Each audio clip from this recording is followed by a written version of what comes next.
Ngalan niya ay dakilain, Panginoon ay purihin. Ngalan niya ay dakilain, Panginoon, ikaw ang may likha ng langit, dagat at lupa, ng buwan, araw at mga bituin, tanang nilalang sa papawirin. Panginoon ay purihin, ngalan niya ay dakilain, Panginoon ay purihin, ngalan niya ay dakilain, ngalan niya ay dakilain.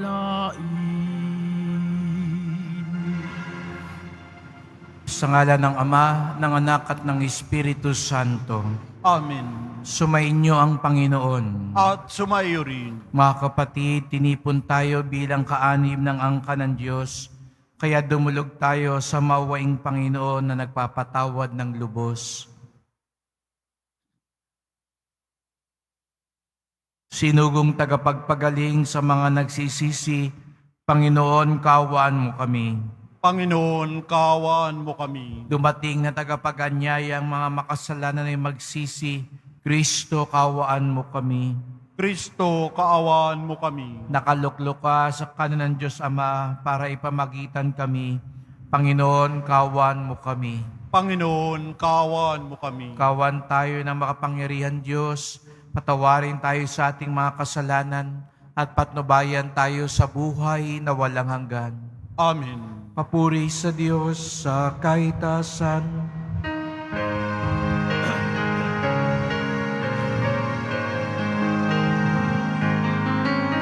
Papuri sa Diyos, papuri sa Diyos, papuri sa Diyos sa kaitaasan.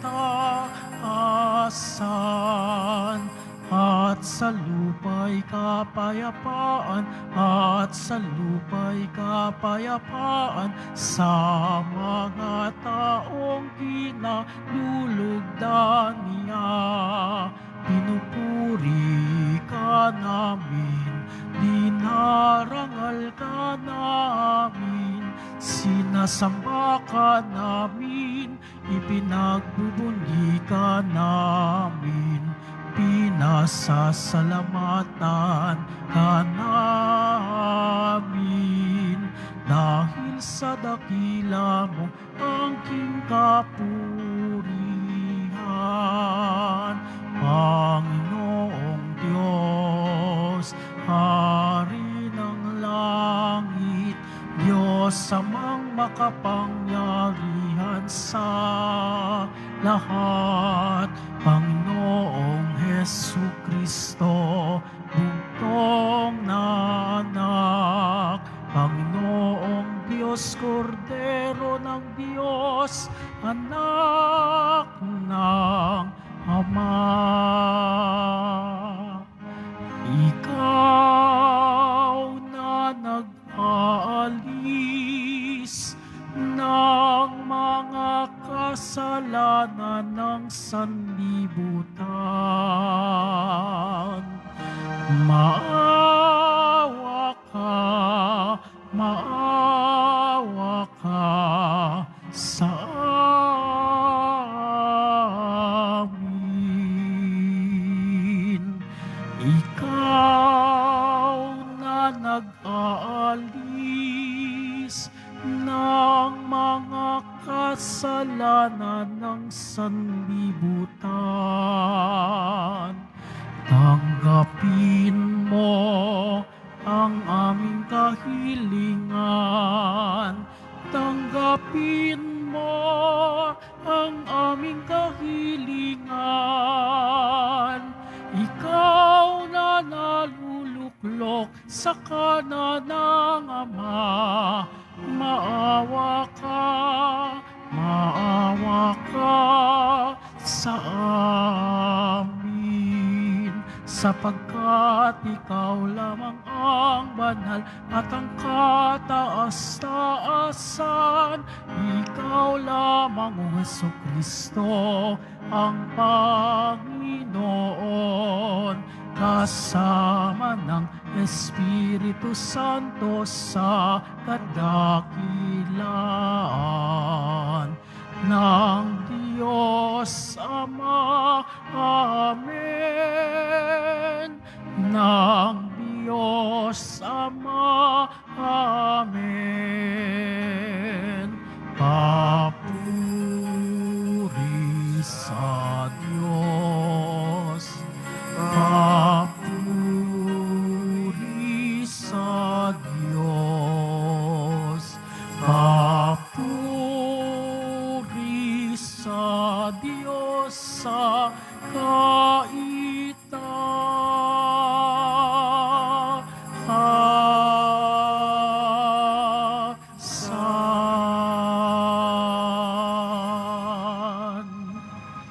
Manalangin tayo. Ama naming makapangyarihan, mula sa mga buhay at piniling bato, ikaw ay nagtayo ng dakila at walang maliw na tahanan mo. Pag-ibayuhin mo ang paglukob ng Espiritu ng iyong kagandahang loob sa iyong sambayanan, upang kami lalong sumulong bilang iyong lungsod ng kapayapaan sa kalangitan. Sa pamamagitan ni Jesucristo, kasama ng Espiritu Santo, magpasawalang hanggan. Amen. Maupo po tayo. Pagbasa mula sa aklat ni Propeta Ezekiel. Noong mga araw na iyon, bumalik kami ng anghel sa pintuan ng templo. Sa ilalim nito'y may agos ng tubig papunta sa silangan. Ang templo'y paharap sa silangan. Ito'y nagmumula sa gawing timog na bahagi ng templo, sa gawing timog ng altar. Lumabas kami sa pintuan sa gawing hilaga, at iniligid niya ako papalabas sa pintuan sa gawing silangan. Doon ay may mahinang agos ng tubig mula sa gawing timog ng hagdanan. Sinabi niya sa akin, ang tubig na ito ay papunta sa dakong silangan hanggang dagat na patay. Pag-abot nito sa dagat na patay, malilinis ang tubig nito.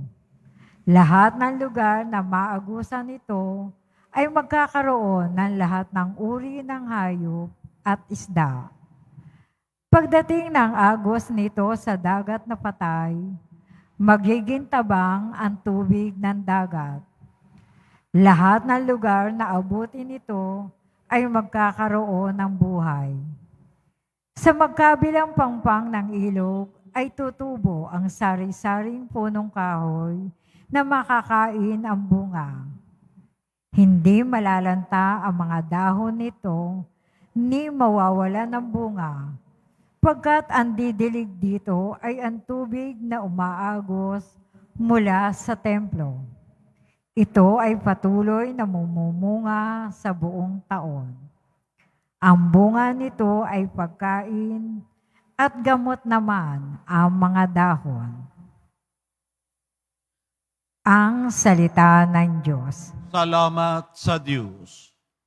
Sa bayan ng dakilang Diyos, batis niya ay may tuwang dulot. Sa bayan ng dakilang Diyos, batis niya ay may tuwang dulot. Ang Diyos ang lakas natin at kanlungan, at handang saklolo kung may kaguluhan. Di dapat matakot, mundo'y may anigman, kahit nasa dagat, ang bundok mabuwal. Sa bayan ng dakilang Diyos, batis niya ay may tuwang dulot. May ilog ng galak sa bayan ng Diyos. Sa banal na templo'y ligaya ang dulot. Ang tahanang lungsod ay di masisira. Ito ang tahanan ng Diyos na dakila. Mula sa umaga ay kanyang alaga. Sa bayan ng dakilang Diyos, batis niya'y may tuwang dulot. Nasa atin ang Diyos na makapangyarihan, ang Diyos ni Jacob na ating kanlungan. Ano man ang kanyang ginawa sa lupa, sapat ng pagmasdan at ika'y hahanga. Sa bayan ng dakilang Diyos, batis niya'y may tuwang dulot.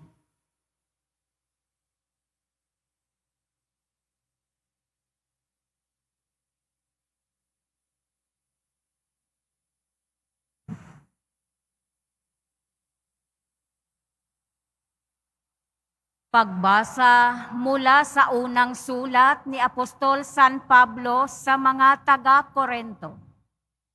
Mga kapatid, kayo ang gusali ng Diyos. Ayon sa kaloob ng Diyos sa akin, ako ang naglagay ng pundasyon bilang mahusay na tagapagtayo.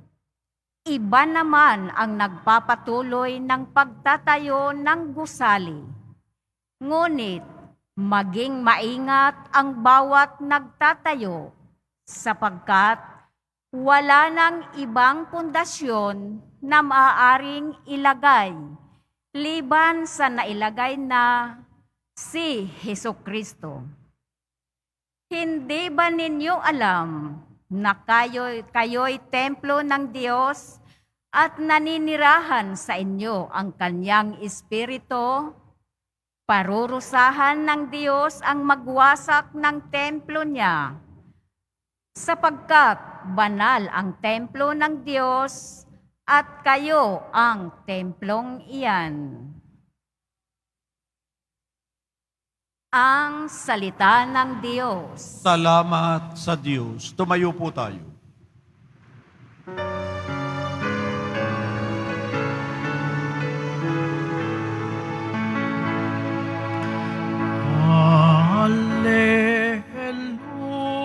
Hallelujah, hallelujah, hallelujah,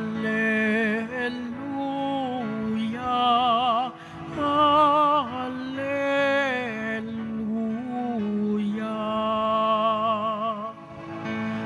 Aking bahay na pinili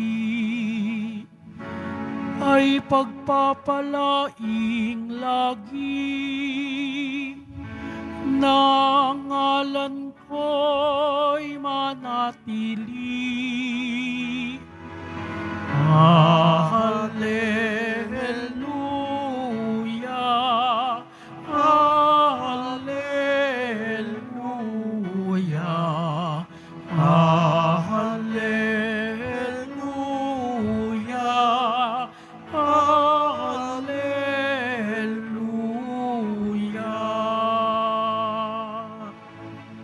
Sumainyo ang Panginoon. At sumayo rin. Ang pagpapahayag ng mabuting balita ng Panginoon ayon kay San Juan. Papuri sa iyo, Panginoon. Malapit na ang Pasko ng mga Hudyo, kaya't pumunta si Jesus sa Jerusalem. Nakita niya sa templo ang nagbibili ng mga baka, mga tupa at mga kalapati, at ang mga namamalit ng salapi.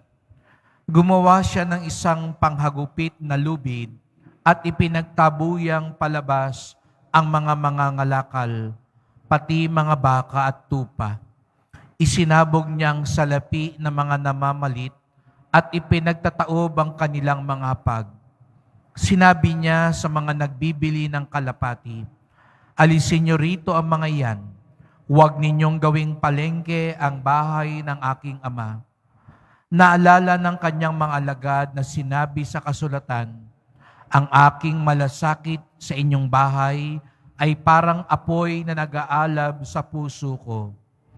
Dahil dito'y tinanong siya ng mga Hudyo, "Anong tanda ang maibibigay mo upang patunayang may karapatan kang gawin ito?" Tumugon si Jesus, "Gibain ninyo ang templong ito at muli kong itatayo sa loob ng 3 araw."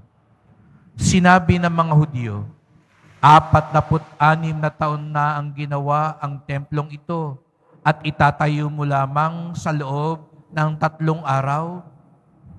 Ngunit ang templong tinutukoy ni Jesus ay ang kanyang katawan. Kaya't nang siya'y muling nabuhay, naalala ng kanyang mga alagad na sinabi niya ito at naniwala sila sa kasulatan at sa mga sinabi ni Jesus.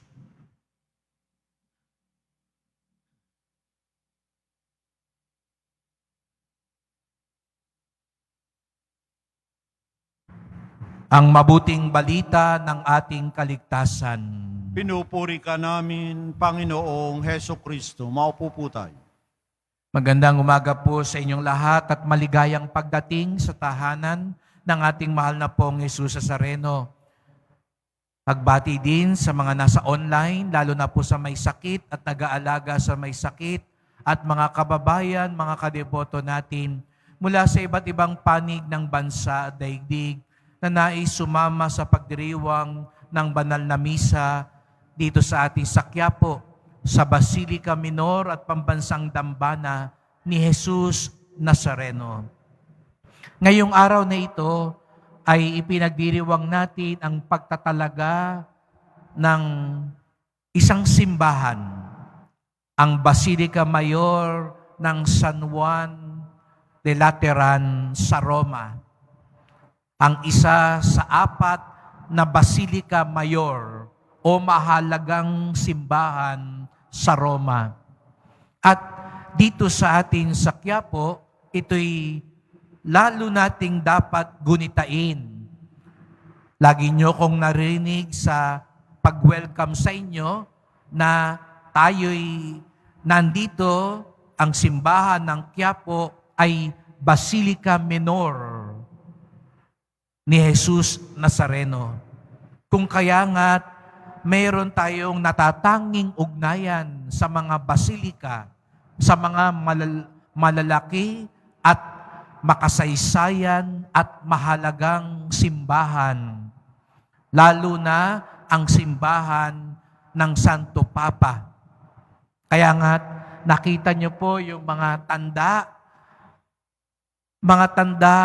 na ipinapaalala sa atin na kaisa tayo sa natatanging paraan ng Santo Papa, pagiging Basilica Minor.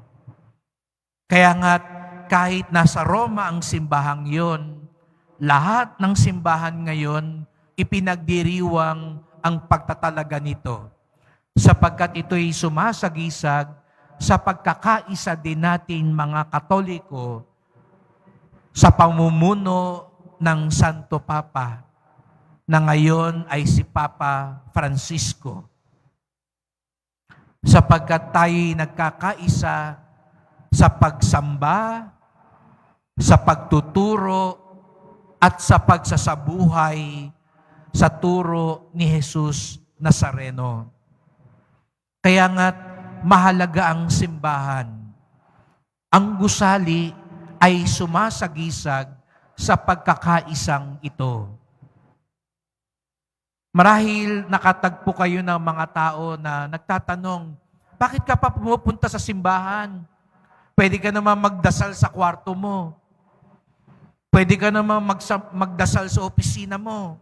Saan ka man naroon, pwede kang magdasal. Totoo po yun. Pwede naman talagang magdasal. Kahit sa banyo, pwede ka magdasal. Kahit saang lugar. Pero mayroon ding natatanging lugar na mas nararapat, mas bagay upang lalo kang maging mas maayos ang ginagawa mo. Pwede ka naman din kumain, di po ba? Kahit saan. Pwede kang kumain nakatayo. Pwede kang kumain dyan sa kalsada. Pwede kang kumain habang nasa jeep o nasa bus. Pwede ka rin kumain sa banyo kung gusto mo. Pero alam nyo, mas magiging maayos ang pagkain ninyo mas magiging mahinahon, at mas siguro gaganahan ka kung kayo'y nasa hapagkainan, nakaupo ka, nasa mesa, at maayos ang paligid. Ganon din sa simbahan. Pwede ka magdasal kahit saan, pero mas nagkakaroon tayo ng maayos na disposisyon kapag nasa simbahan. Meron din naman kayong mga larawan ng Poong Nazareno, natitiyak ko sa bahay ninyo. May mga altar kayo. Pero sasabihin nyo, pero iba, Father, pagkaharap ko ang imahe ng Poong Nazareno mismo sa altar ng Quiapo. Pwede kayong magdasal kahit saan, pero ang pagmimisa sa simbahan nagaganap. At alam natin ang ang misa, ang pinakatugatog, pinakamataas na dasal. Kaya paulit-ulit ko pong sinasabi ito, kapag nagsisimba tayo, wag na kayong magrosaryo, magbasa ng kung ano ng nobenaryo, kahit Biblia, dahil dasal na po ang misa. Sumabay na lang tayo kung anong dinadasal sa misa. Makinig na lang tayo kung anong binabasa sa pagbasa. Dahil pag nasa simbahan tayo, nagkakaisa tayo rin sa pagdarasal. Hindi pwedeng kanya-kanyang dasal. Lalo na kapag nagmimisa. Kung wala pong misa, okay lang yun. Magkanya-kanya tayo ng dasal. Pero kapag may misa, kapag may sabayang pagdarasal dito, dapat nagkakaisa tayo dahil ang simbahan ay larawan ng pagkakaisa. At sabi ko nga kanina, hindi lang tayo nagkakaisa sa pagsamba. Nagkakaisa tayo sa paggalang sa simbahan, kaya pinapanatili nating malinis ang simbahan. Kaya ipinapaalala sa lahat, magsuot tayo ng maayos. Naintindihan ko po yun. Hindi naman po tayo mayayaman na kailangan naka-gown o nakabarong Tagalog kayo kapag nagsisimba. Pero tanungin din natin ang sarili natin. Kapag namamasyal ba kayo, ganyan pa rin ang suot ninyo? Kapag kayo pumupunta sa isang party, ganyan din ho ba ang suot nyo? Kung masasabi natin, Father, ito lang talagang damit ko, ito lang talagang naisusuot ko, matitiyak ko na intindihan po ng Diyos yan. Pero kung sa ibang lugar, kaya nating pumustura, tapos pag sa simbahan, pwede na itong pambahay. Pag nagsisimba, pwede na to. Ay, tanungin natin ang sarili natin, mahalaga ba talaga? Kaya ulitin ko po, hindi po tayo nagiging elitista pag ipinapaalalang mag-ayos sa simbahan. Ang tanong ko lang ho, kung kaya nating mag-ayos sa ibang lugar, kaya rin natin mag-ayos sa simbahan.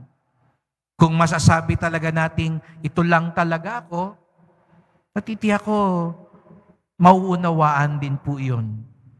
Pero hindi lang pagkakaisa sa pagdarasal, sa pananamit, sa paglilinis at paggalang sa simbahan. Sapagkat sa bandang huli, sabi nga ni Jesus Nazareno, ako ang templo, ang bagong templo. Kaya nga sabi niya, kung yung dating templo, 46 na taon ang itinagal bago itayo siya, 3 araw lang, itinayo na muli, nabuhay na mag-uli. At tinatanggap natin si Jesus Nazareno, lalong-lalo na sa komunyon. Kaya sabi nga ni San Pablo, tayo na rin ang templo ng Diyos. Ang bawat isa sa atin. Kaya pag alis nyo sa simbahang ito, kayo na ang simbahang naglalakbay. Kaya nga ang tanong, ang buhay ba natin? Nagkakaisa din ba tayo sa turo, sa paniniwala, at sa pagsasabuhay ng turo ni Kristo? Nagkakaisa ba tayo mamuhay sa katotohanan? Nagkakaisa ba tayo sa pagmamalasakit? Nagkakaisa ba tayo sa hangarin magkaroon ng katarungan at kapayapaan?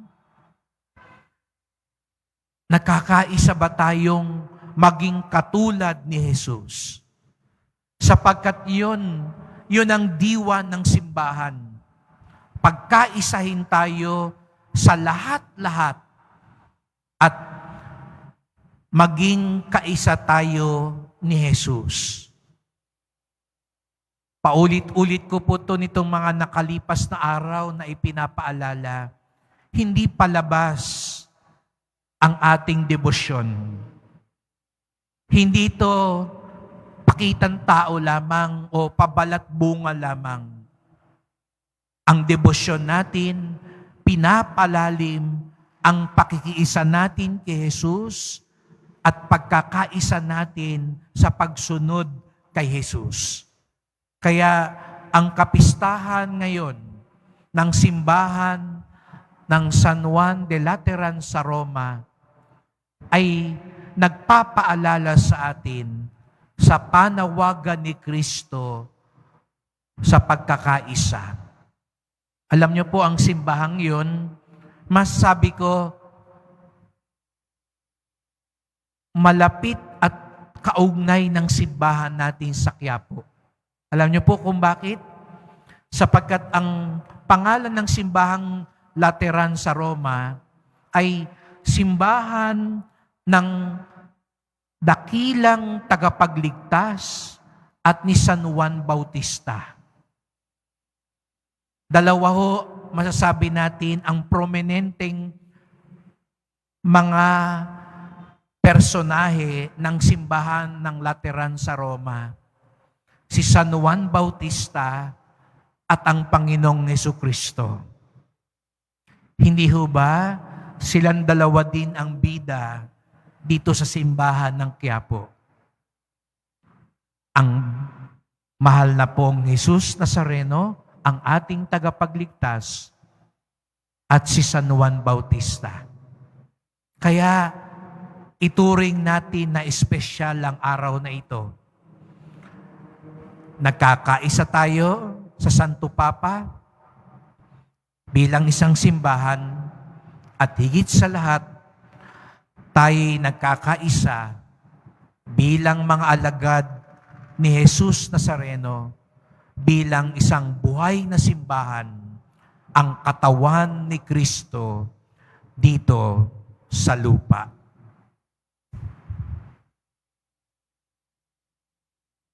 Tumayo po tayo.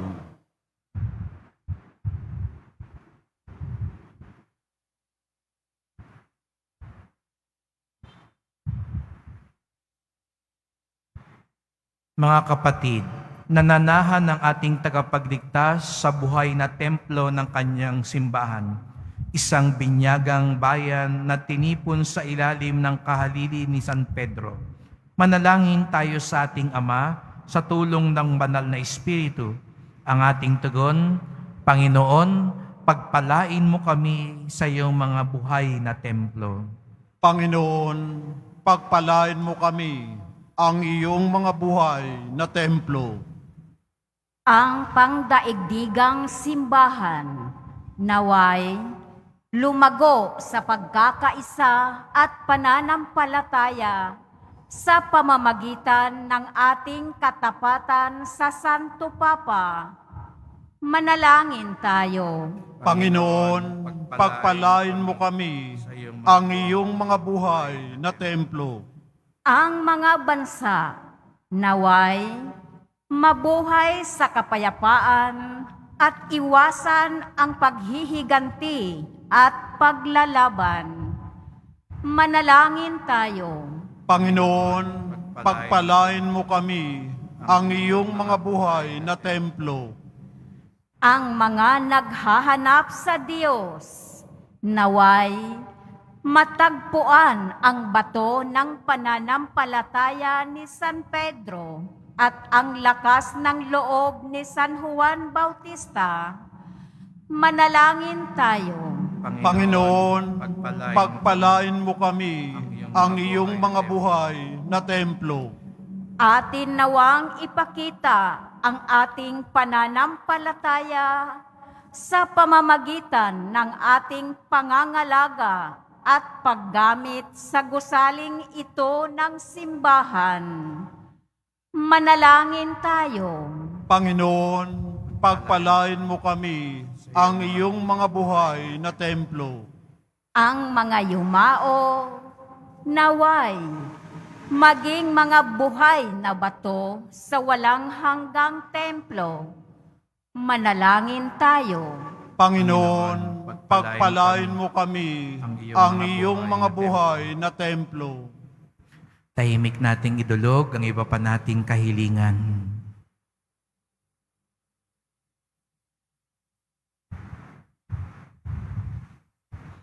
Mapagmahal na Ama, itinaas mo ang katawan ng iyong anak, ang maluwalhating templo ng muling pagkabuhay.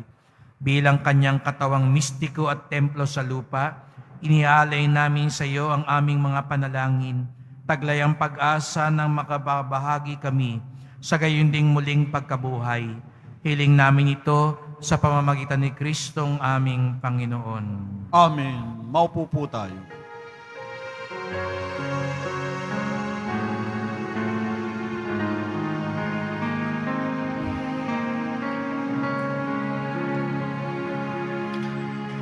Itong alak at tinapay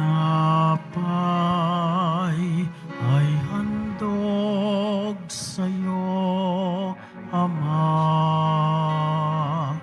Ito'y bunga ng aming gawang iyong pinagpala. Sumasamo ang iyong bayang, tanggapin iyong basbasan nang sa amin maging tunay na katawan at dugo ng iyong anak. Tumayo po tayo. Manalangin kayo mga kapatid upang ating paghahain ay kalugdan ng Diyos amang makapangyarihan. Tanggapin nawa ng Panginoon itong paghahain sa iyong mga kamay, sa kapurihan niya at karangalan, sa ating kapakinabangan, at sa buong sambayanan niyang banal. Ama namin lumikha, tanggapin mo ang paghahain ito at ipagkaloob mo sa mga nananalangin sa iyo ang lakas na dulot ng pakikinabang sa mga inaalay dito. Sa pamamagitan ni Jesucristo, kasama ng Espiritu Santo, magpasawalang hanggan. Amen. Sumainyo ang Panginoon. At sumayo rin. Itaas sa Diyos ang iyong puso at diwa. Itinaas na namin sa Panginoon. Pasalamatan natin ang Panginoong ating Diyos. Marapat na siya ay pasalamatan. Ama naming makapangyarihan, tunay ngang marapat na ikaw ay aming pasalamatan. Minarapat mong manahan sa bahay dalanginan, itinayo para sa iyo, upang kami mahubog mo bilang tahanan ng iyong Espiritu, na may magkakapuri mo sa pagtataglay ng iyong sariling kariktan. Itinalaga mo sa iyong kabanalan ang gusaling kababanag-banaagan ng iyong tinipong sambayan ng kaisa ng anak mo, palagi ng makapagluluwal ng mga kasapi na sa iyo'y sasapit ng maluwalhati. Kaya kaisa ng mga anghel nagsisiawit ng papuri sa iyo nang walang humpay sa kalangitan, kami nagbubunyi sa iyong kadakilaan.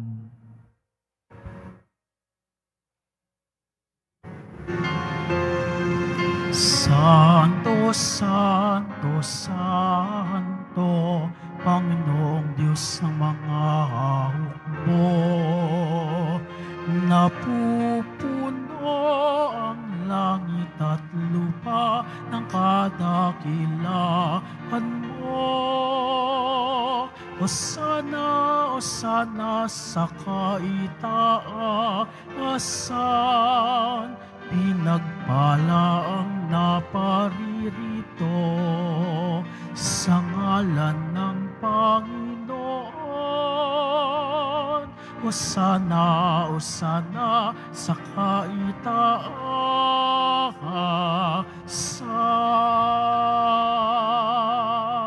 Lumuhod po tayo.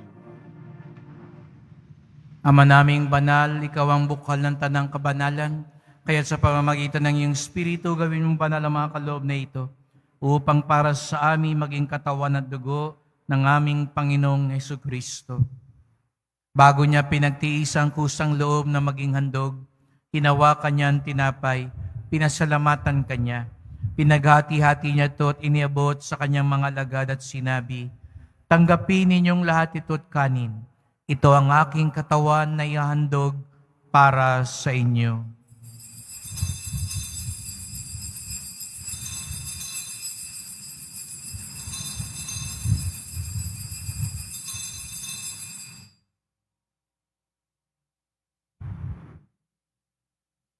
Gayun din naman nang matapos ang hapunan, hinawakan niya ang kalis. Muli kanyang pinasalamatan. Iniabot niya ang kalis sa kanyang mga alagad at sinabi, "Tanggapin ninyong lahat ito at inumin.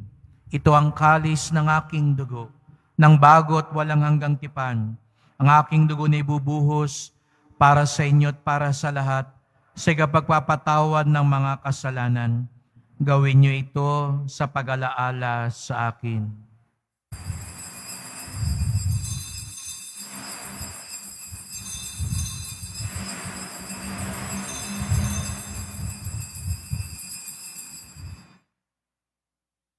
Tumayo po tayo. Ipagbunyi natin ang misteryo ng pananampalataya.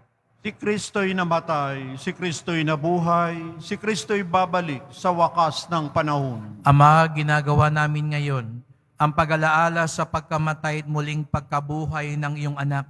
Kaya tinalay namin sa iyon tinapay nagbibigay buhay at ang kalis na nagkakaloob ng kaligtasan. Kami nagpapasalamat dahil kami yung minarapat na tumayo sa harap mo para maglingkod sa iyo. Isinasamo namin kaming magsalo-salo sa katawan at dugo ni Kristo'y mabuklod sa pagkakaisa sa pamamagitan ng Espiritu Santo. Ama, lingapin mo ang iyong simbahang laganap sa buong daigdig. Puspusin mo kami sa pag-ibig kaysa ni Francisco naming Papa, ni Jose naming Obispo, at ng Tanang Kaparian. Alalahanin mo rin ang mga kapatid naming nahimlay, na may pag-asang sila'y muling mabubuhay. Gayon din ang lahat ng mga pumanaw. Kawan mo sila't patuloyin sa iyong kaliwanagan. Kawan mo pagindapating kaming lahat na makasalo sa iyong buhay na walang wakas. Kaisa ng mahal na Birheng Maria, Ina ng Diyos, ang kabiyak niyang pusong si San Jose, ni San Juan Bautista at lahat ng mga banal na namuhay dito sa daigdig ng kalugod-lugod sa iyo. May pagdiwang nawa namin ang pagpupuri sa ikararangal mo sa pamamagitan ng iyong anak na aming Panginoong Hesukristo.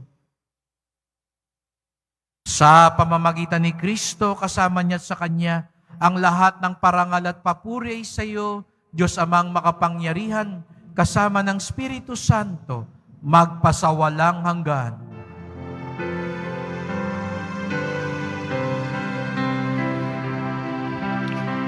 Amen. Amen. Amen.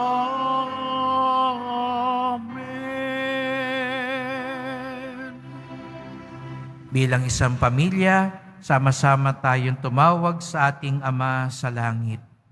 Ama namin, Sumasalangit ka, sambahin ang ngalan mo, mapasa amin ang kaharian mo, sundin ang loob mo dito sa lupa para nang sa langit. Bigyan mo kami ngayon ng aming kakanin sa araw-araw at patawarin mo kami sa aming mga sala para ng pagpapatawad namin sa nagkakasala sa amin. At huwag mo kaming ipahintulot sa tukso at iadya mo kami sa lahat ng masama. hinihiling namin kami adya sa lahat ng masama, pagkalooban ng kapayapaan araw-araw, iligtas sa kasalanan, ilayo sa lahat ng kapahamakan, samantalang aming pinananabikan ang dakilang araw ng pagpapahayag ng tagapagligtas naming si Jesucristo. sapagkat iyo ang kaharian at ang kapangyarihan at ang kapurihan magpakailanman. Amen. O Panginoong Jesucristo, sinabi mo sa iyong mga apostol at ngayon sinasabi mo sa amin lahat dito, kapayapaan ang iniiwan ko sa inyo, ang aking kapayapaan ay binibigay ko sa inyo. Tunghayan niyo po ang aming pananampalataya, huwag po ang aming mga kasalanan, at pagkalooban kami ng kapayapaan at pagkakaisa ayon sa iyong kalooban, kasama ng Espiritu Santo, magpasawalang hanggan. Amen. Ang kapayapaan ng Panginoon ay laging sumainyo. At sumaiyo rin. Magbigayan tayo ng kapayapaan ni Kristo sa isa't isa. Kordero ng Diyos na nagalis ng mga kasalanan ng sanlibutan, maawa ka sa amin. Kordero ng Diyos na nagalis ng mga kasalanan ng sanlibutan, maawa ka sa amin. Kordero ng Diyos na nagalis ng mga kasalanan ng sanlibutan, ipagkaloob mo sa amin ang kapayapaan. Lumuhod po tayo.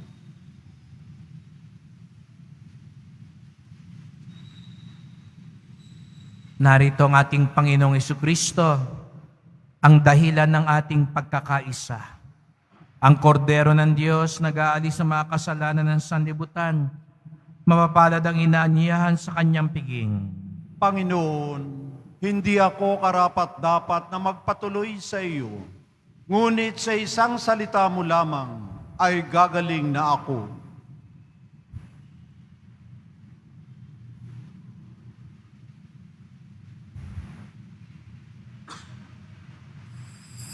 Para sa lahat ng tatanggap ng banal na komunyon, sasagot po tayo ng amen pagkasabi ng paryo ng lay minister ng katawan ni Kristo. At isubo agad sa bibig bago umalis sa harapan ng paryo lay minister. Sumunod po tayo. Maraming salamat po.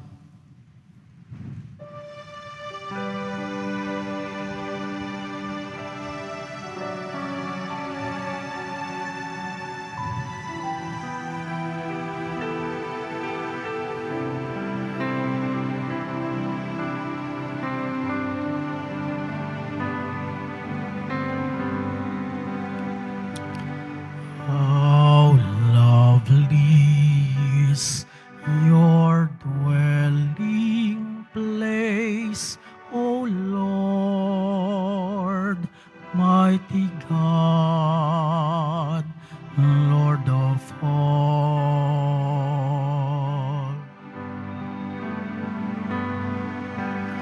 Even the lowly sparrow finds a home for her brood, and the swallow a nest for herself where she may lay her young.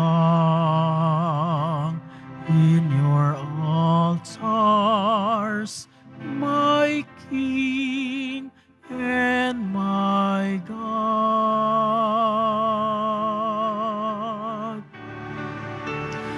How lovely is your dwelling place, O Lord, mighty God, Lord of all.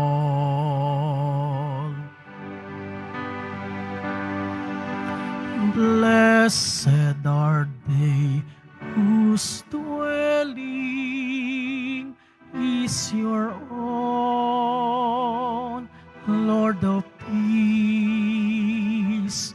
Blessed are they refreshed by springs and by rain, when dryness dawns by rain. Behold my shield, my King, and my God.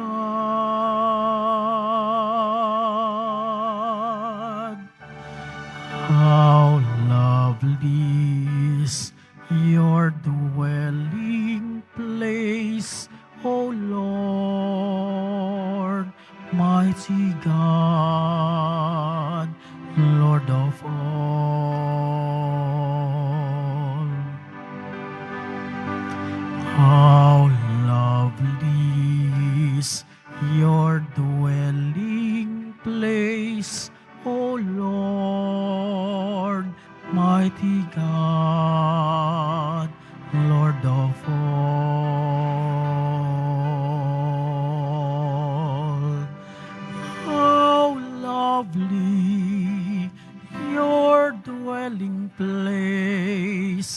O Lord, mighty God, Lord of all.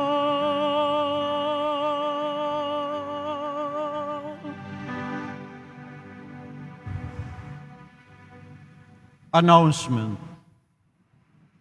Available na po ang opisyal na kalendaryo para sa taong 2024 ng ating parokya.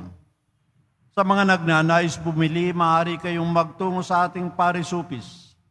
Ito ay nagkakahalaga ng 80 pesos. May karagdagang discount sa bulk orders.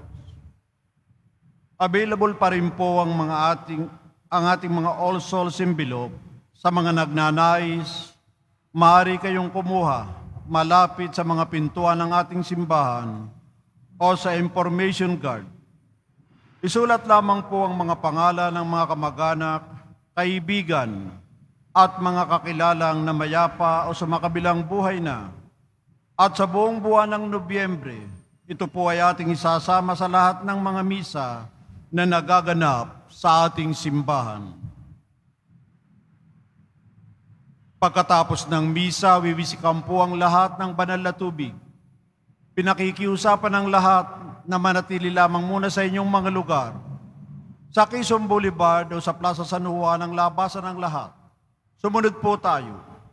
Maraming salamat po sa inyong pagdalaw at pagsisimba sa Basilica Minor at Pambansang Dambana na Jesus Nazareno. Tumayo po tayo. Manalangin tayo. Ama naming mapagmahal, niloob mong ang lungsod ng kapayapaan sa langit ay aming mabanaagan sa nakikita naming sambayanan mo sa lupang ibabaw. Ipagkaloob mong sa aming pakikinabang, kami pananahan ng iyong kagandahang loob at ang tahanan ng iyong kadakilaan sa langit ay aming mapasok sa pamamagitan ni Jesucristo kasama ng Espiritu Santo magpasawalang hanggan. Amen. Patuloy natin ngayong ipagdarasal ang ating mga mahal na yumao, lalo na yung mga pangalan ng mga kaanak nating yumao na ipinagkatiwala nyo dito sa amin sa Quiapo. Panginoon namin Diyos, Ama namin, Ikaw po ang dahilan ng aming pagsilang sa iyong galing ang aming hiram na buhay.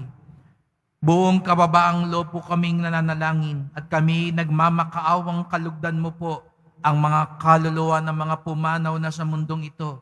Sila naway magkamit ng buhay sa iyong piling. Alisin mo ang anumang mga karumihan at kasalanan upang sila'y maging marapat sa iyong walang hanggang kalinisan. Iahon mo sila sa purgatorio at bigyan ng puwang sa iyong kaharian sa langit. Kapayapaan kailanman ang igawa ng may kapal sa mga yumaong nagsipanaw. Sila naway silaya ng iyong ilaw na walang hanggan. Amen. Mapanatag nawa sila sa kapayapaan. Amen.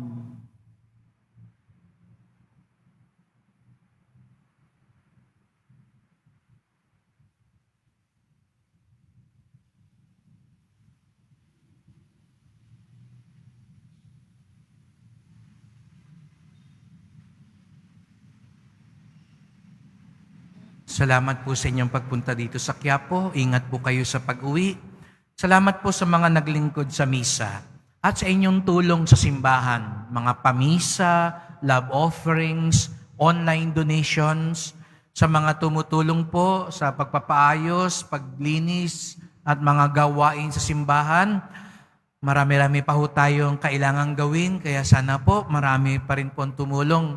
Sabi nga natin ngayon, ang gusali ay tanda ng ating pagkakaisa. Kaya inaayos din po natin ang gusali ng simbahan, lalo na paghahanda sa deklarasyon bilang pambansang dambana ni Jesus Nazareno. Kaya nananawagan po ko sa mga mabubuting loob na magtungo po sa Finance Office at sabihin po para po sa pagpapaayos at pagpapaganda din ng ating simbahan. At salamat din po sa mga nagdadala ng bigas, delata, at iba pang pang-ayuda. Ang ating kapwa, ang buhay na simbahan, at ang ating debosyon sa Poong Nazareno ay nagtuturo sa atin magmalasakit din at tumulong sa ating kapwa. Ang simbahan ay tanda ng pagkakaisa natin sa pagsamba at pagsunod kay Jesus Nazareno. At higit sa lahat, tanda na tayo'y nakikiisa sa Kanya upang tayo'y maging mga saksi niya sa mundo. Sumainyo ang Panginoon. At sumaiyo rin. Mahal na pong Jesus Nazareno, inihayag mo sa pamamagitan ng krus ang walang maliw na pag-ibig ng Diyos sa sangkatauhan. Pakinggan mo ang kahilingan ng iyong angkang nagsusumamo sa iyo. Makamtanawa nilang iyong katugunan at tanggapin ng kasagutan ng may utang na loob na tinatanaw. Basbasan din po ninyo ang dala nilang mga imahin at dasalan. Sa pamamagitan ng bendisyon na ito, maalala nila ang mga pangako sa binyag na ikaw ang kanilang iibigin at paglilingkuran bilang Panginoon, magpasawalang hanggan. Amen. At pagpalain kayong lahat ng makapangyarihang Diyos, Ama at Anak at Espiritu Santo. Amen. Humayo kayong taglay ang pag-ibig ng Poong Jesus Nazareno. Salamat sa Diyos.